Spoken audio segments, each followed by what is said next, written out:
we need to find out what Colby's dominant zone is. And I'm going to show you today a new way that I think you're going to find to be very simple to find the dominant core zone. Now, again, when you put the bar on the hips, it has to be below the belt buckle for sure, flat on the pelvis. So Colby, how does that feel to you? That's good. Okay, now add a little bit of knee flex where you are. And your hips are rotated which way? My way. To the right. So Colby has always had a closed hip line. So for the purpose of what we're going to do today, I'm going to have you step to the other side. So you can see the rotation of his hips. They're going to be facing the wall here, the jazz poster. Okay, now, just relax and look straight ahead. Okay. So to determine the core zone, we see Colby has rotation. And you oftentimes won't see rotation at all, or very little.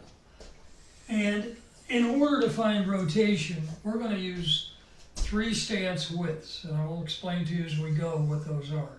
So for Colby, we're going to start with the widest stance width that we're going to use, which is going to be, you're going to step back just a little.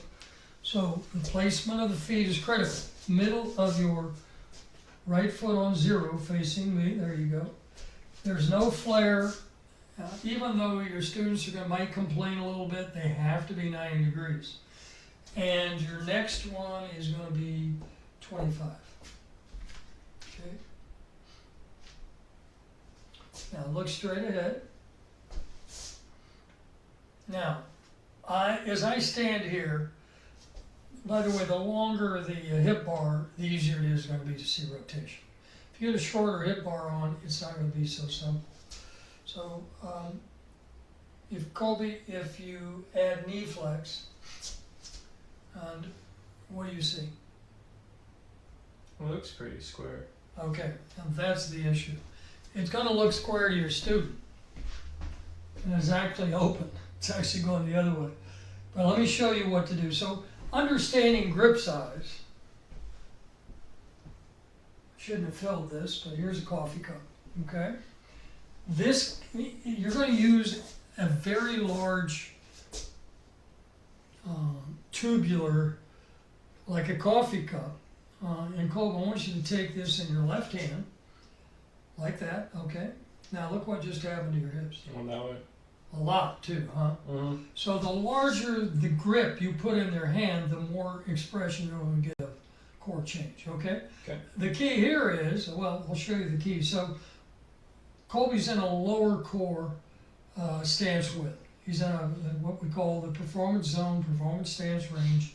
He's in lower core. So go out to 20, go 2 more inches, because it could be plus or minus 1 inch of 24. So, and now, looks pretty square, huh? Mm-hmm. Now grip this cup. Oh, wow. Yeah, oh wow's right. So we know he's not lower core, okay? The key is, do not give him, I'll show you why in a moment, do not give him the cup until he is in his stance width. So the next one we're going to look at is mid-core, and the mid-core Colby is generally going to be 16 to 24, so we're going to put you right at 18 inches, or 19, you can go to 19.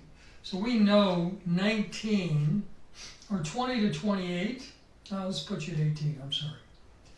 20 to 28 is lower core plus or minus 1 inch, so if I put him at 19, I'm in the minus 1 inch of 20, so he's at 18. Now, you looking pretty square? Yeah, I think so. And he always does. He always looks square. So when you have a problem determining core zone, this is going to be the simplest way to go. Now, I'm going to have you grab that cup. It's full. Now, where are you going? The other way. Yeah, you're continuing to rotate. You see that? Mm-hmm. Okay. Colby has very large hands. Let me show you something else while we're here. These are a grip adjuster. I have tape on them. These are, I think, 2 inches in diameter, so grip that. So you're not going to see much change in Colby with this in his hand. because his hands are so large. That's why, but if we give him the coffee cup, you can see how much rotation he gets just by holding that. So we know now Colby is not a low or middle core person. So Colby, go to 10 inches. Okay? So 8 to 16 is the foundation of upper core, and plus or minus 1 inch. So we have him at 10 inches. Please grip this. Now, add knee flex. What do you see? Square. There's no change. So when you hit the right core zone, you grip something like the coffee cup, there'll be no change. Now I want to show you why I'm holding this and handing it to Colby each time. Colby, put your feet together. So he has no range. I mean, you can see how much rotation he has, right? Mm. Okay, grip that now. Now step to 10, please. Add knee flex.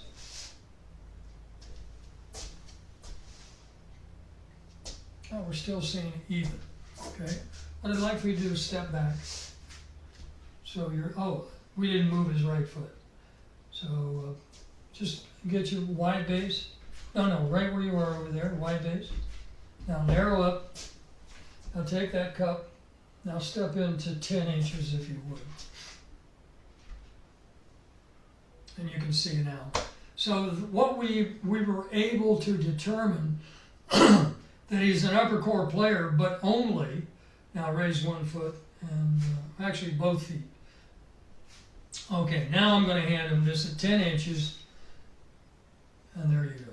Now add knee flex, and what do you see? Square. Yeah, he's going to stay square. This applies in so many arenas in terms of when to place your hands, whether it's on a golf club or it's on an assault bike where you have the handles. You want to make sure that you've set the lower kinetic chain before the upper, okay? So, for example, worked out in the gym over time, Colby has, I presume you use the dumbbells, right? Mm. So when you go over, you pick the dumbbells off the rack and you walk over and you do your exercise, right? Mm-hmm. He has not, right now, he's in his stance width. You have to set your stance width first. Okay, now please take those and add knee flex. What do you see? Square. Very square, right? Mm-hmm. So if you were to work over your head, go ahead and put the dumbbells up and add knee flex there. What do you look down? What do you see? Square. Very square. Okay, now if you were going to work up, or if you turn them as though you were going to be using a squat rack, bars on your back of your neck, on your shoulders, add knee flex, what do you get? Square. You're square. Okay, that's great. That's because he was already in a stance when I handed him these. Cole, would you step off? Okay, and I'm going to hand him. He's just taken these off the rack. He's going to step in. Now add knee flex. Where are you going? You're going right. He's going big time right, and he has we have the grip adapters on here. You feel, where do you feel your weight going now? Heels and to the right. Heel to the right, yeah.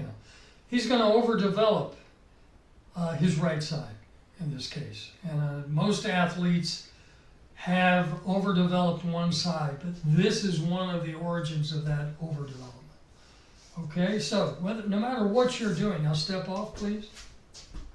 Now, I want you to take these, bring them over, put them down on the floor in front of you. Put them on the floor. Don't set your stance first. Just there you go. Put them on the floor. You okay? Yep. You can move with that bar? Yeah. Okay, get your stance width. Now reach down and pick up the dumbbells. Now add knee flex, and he's square.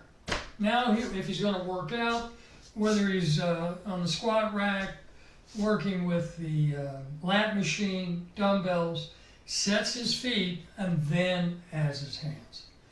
Feel that? Mm-hmm. You're going to get equal application. You feel the equal application? Yeah. Now please step back. And you're good. You can hold on to those. You've just taken them off the squat rack. Come on over and go back to 10 inches. We know Colby is upper core because of where he is now. Now, where are your hips going? To the right. Now, I want you to do a couple of curls, just brief, just short curls. You feel any difference there? Yeah, more into the distributions to the right. More distribution to the right. Okay. Thanks, Cole.